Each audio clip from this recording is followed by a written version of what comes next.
கனடாவில் நிகழ்ந்த மோசமான விபத்து சம்பவம் ஒன்று தொடர்பாக தற்போது தகவல் ஒன்று வெளியாகி இருக்கின்றது. கனடாவின் டொரண்டோவில் உள்ள ஜோர்டேல் ஷாப்பிங் சென்டர் வாகன தரிப்பிடத்திலே நேற்று பிற்பகல் ஒரு விபத்து ஒன்று ஏற்பட்டிருக்கின்றது. கார் ஒன்று பாதசாரிகள் மீது மோதியதில் 3 பேர் காயமடைந்து வைத்தியசாலையில் அனுமதிக்கப்பட்டுள்ளார்கள். டொரண்டோ போலீசார் இந்த சம்பவம் குறித்து தெரிவிக்கையிலே ஜூன் மாதம் 1ஆம் தேதி ஞாயிற்றுக்கிழமை பிற்பகல் 3 மணிக்கு சற்று முன்னதாக இந்த மோதல் சம்பவம் நிகழ்ந்ததாக கூறினார். குறிப்பாக சம்பவ இடத்திற்கு விரைந்த அதிகாரிகள் 50 வயது மதிக்க பெண் ஒருவர் படுகாயமடைந்து உயிருக்கு ஆபத்தில்லாத நிலையில் வைத்தியசாலைக்கு கொண்டு செல்லப்பட்டதை கண்டறிந்தனர். மேலும் 2 சிறுகாயங்களுக்கு உள்ளான போதிலும் முன்னெச்சரிக்கை நடவடிக்கையாக வைத்தியசாலைக்கு கொண்டு செல்லப்பட்டதாக போலீசார் ஊடகங்களுக்கு தெரிவித்திருக்கிறார்கள். மேலும் விபத்தை ஏற்படுத்திய வாகனத்தின் சாரதி சம்பவ இடத்திலேயே தங்கியிருந்து விசாரணை அதிகாரிகளுக்கு முழு ஒத்துழைப்பை வழங்கி வருவதாக தெரிவிக்கப்படுகிறது.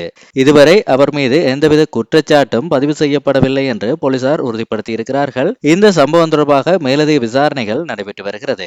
கனடிய செய்திகளை உடனுக்குடன் பெற்றுக்கொள்ள சேனலை மறக்காம சப்ஸ்கிரைப் செய்திருப்பதோடு நம்முடைய கனடிய செய்திகளுக்கான வாட்ஸ்அப் குழுவிலே இணைந்திருங்கள். அதேபோல நம்முடைய ஏனைய கனடிய செய்தி மற்றும் தரவு தளங்களையும் சப்ஸ்கிரைப் செய்து கொள்வதன் ஊடாக நம்முடைய அனைத்து தகவல்களும் உங்களுக்கு கிடைக்கும்.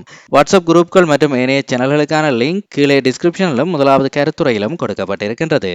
நன்றி.